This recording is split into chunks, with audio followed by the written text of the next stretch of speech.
everyone, welcome back to my channel. So if you haven't heard already, there's a new game that came out just a couple of days ago. It's Harry Potter Hogwarts Mystery. It's available to download for free on your cell phone or your iPad, and you basically just get to create your own character and go on different adventures throughout the Hogwarts castle, so it's pretty fun. Anyways, the way to complete tasks and adventures is to use energy. So you tend to run out of energy pretty quickly in this game.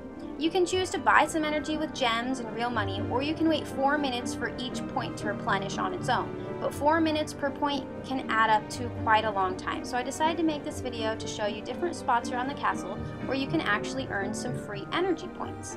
So here in the East Towers, there's this blank picture frame. You're going to click that, and this girl's going to pop up, and now you just got yourself a free energy point. Here in the West Towers, you can scroll over to the right, and you'll see another picture frame. Click on that picture frame and you'll get yourself another energy point. Here in the lower floor to the west, you're going to scroll a little bit to the right and there's a torch that needs to be lit. So you're going to click that and get yourself a point. And a little bit more to the right, there's a suit of armor right in the middle that needs to be clicked to get yourself one more energy point there. He's going to switch his sword out with the shield to keep that line of symmetry, and you just got your extra point. So now you got 2 points on this level.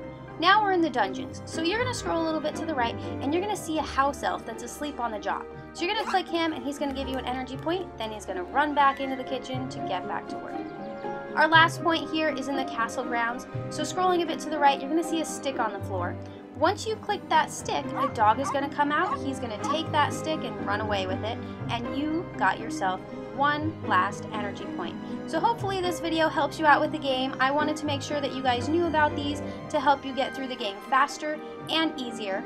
So if you like this video, please give it a thumbs up. If you haven't subscribed, please subscribe to me. It really helps me out a lot. And if you want more videos like this, let me know in the comments down below, and I'll see you next time. Bye!